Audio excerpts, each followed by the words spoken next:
It has been another extraordinary day of fast-moving developments for Britain's financial world. So, with an economy teetering on the edge of recession and a squeeze on other government spending, where is all the money coming from?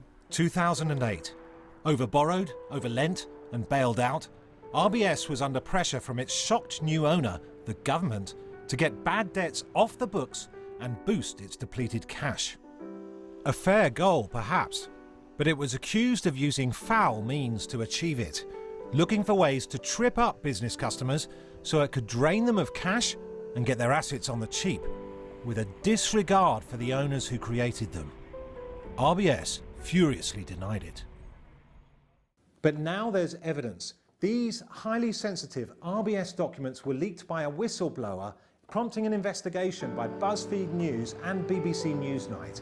They contain secret information and internal emails showing that while one part of the bank was claiming to help business customers, another part of the bank was closely collaborating with it, looking to buy up customers' property when they got into trouble and extract maximum economic value. Oh, God. Sorry. What I've always held on to is that I know what I'm doing.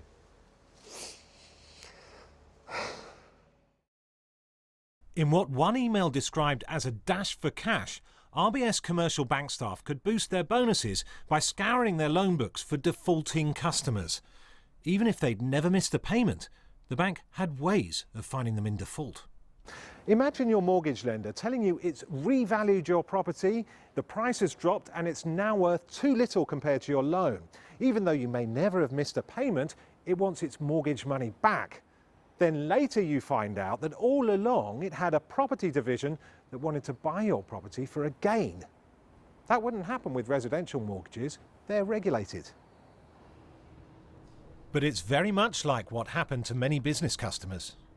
This was the old tobacconist shop. Andy Gibbs is an architect and entrepreneur who spied an opportunity to regenerate a drug-ridden red light district in Norwich, then made his dream real, designing and building a thriving, profitable hub for creative companies. A lot of my work is giving a handrail to the past. In May 2008, RBS missold him a financial product supposed to protect against rising interest rates. When rates fell, it started draining cash from his business. The bank's response to his business trouble was to put it in what it said was a turnaround division, the Global Restructuring Group, or GRG. Then he was told the bank had revalued his property.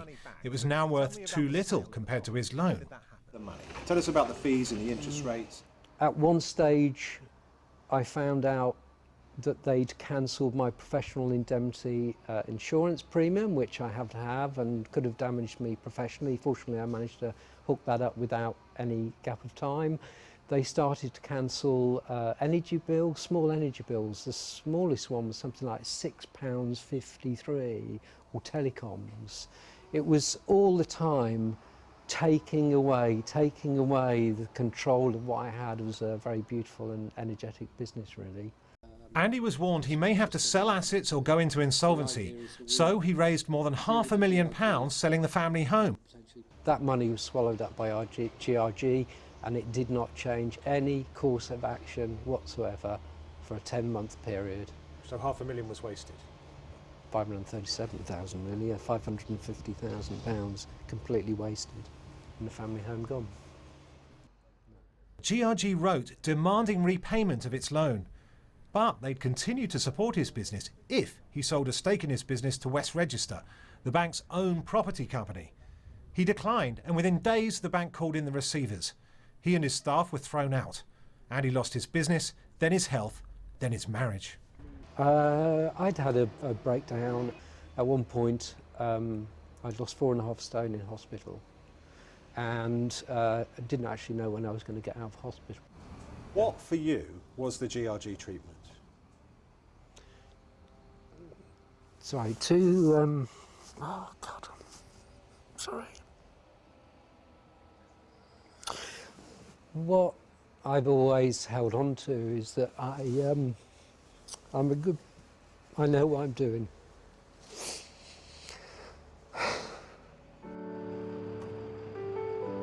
RBS says it's winding down GRG, but aggrieved business customers are now clubbing together to try and sue the bank. I've spoken to a lot of people and I've heard a lot of stories, and I can hear within them a great repetition of the same kinds of activities and actions. And these are very unsavoury. These are not the behaviour of a normal banking process to deal with customers in stress.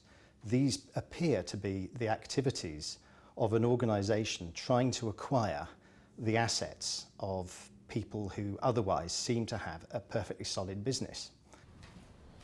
The bank's claimed for years GRG was an intensive care unit to help stricken businesses recover. But the documents show that you didn't even have to be distressed. Falling out with the bank or just wanting to leave and bank elsewhere could mean a referral to GRG. I've not seen one case where the evidence points to the fact they were artificially distressed to transfer them to GRG. It simply isn't true. But they could be put in there without being distressed, couldn't they? Just because of a breakdown in relationship with the bank? No, there are a whole range of factors that point to financial distress. In one email between bank staff, they discuss provoking a default event for a customer. Okay, all businesses that were transferred to GRG were in financial difficulty. Well, that's contradicted somewhat by an email that I've got here. I wonder if you'd be good enough to look at it, because it might enlighten you as to your own bank's practices. It refers to, if necessary, we could provoke a default event. I've highlighted it there for you. And this is in relation to a GRG customer. Provoke a default event. Doesn't that suggest that GRG was engineering defaults?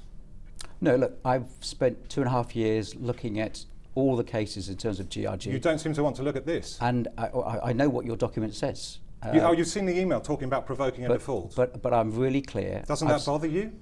I'm really clear, if you let me finish my answer. I'm really clear in all the evidence I've seen over 2.5 years, looking at millions of documents, there was no artificial distressing of businesses to put them to GRG. Alison Loveday, a litigation lawyer, says RBS goes to great lengths to stifle customers' claims of wrongdoing. They were a necessary victim, if you like. That's, I think, how the bank saw it. I think they knew that most business owners wouldn't have either the sort of mental resilience or the finance to be able to challenge them, and they were typically acting alone. So, you know, it took quite a long time for people to realise that they weren't the only ones that had been treated like that. Why would the bank behave this way? Well, it could charge customers in its turnaround division much higher interest and fees.